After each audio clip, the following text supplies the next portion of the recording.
Our breaking news is in the Cecil Mills death investigation and the D.C. fire lieutenant in charge of the firehouse at the time of his death. Okay, just minutes ago, our news partner at WTOP reported, and a source tells ABC7, the lieutenant in charge of D.C. Fire Station 26 has been granted her retirement and will not face disciplinary action by that department. You may recall that Lieutenant Killeen Davis faced a trial board last month in Mills' death across the street from Engine 26 Fire Station. Hatzel Vela is joining us now with these late-breaking details. Hatzel, what do you know?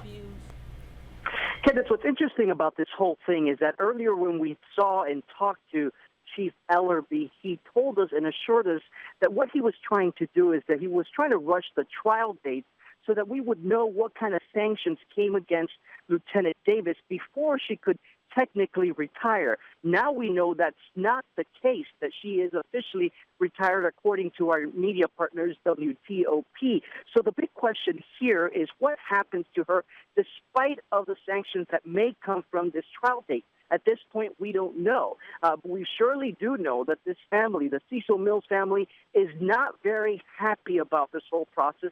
They say it's taken way too long for this to happen.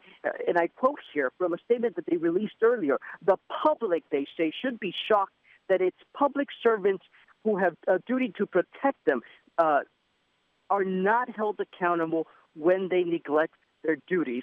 So the family obviously not happy about what's happened in the past couple of weeks and obviously not happy about what's happening right now. Of course, we're going to continue to follow this story, and our J Corp is on it, and we have more details at 11 o'clock. Candice and Maureen? That indeed, Hatzel, thank you. And the Cochran Law Firm, by the way, which represents the Mills family, says Mills' death has exposed a flaw in D.C.'s laws.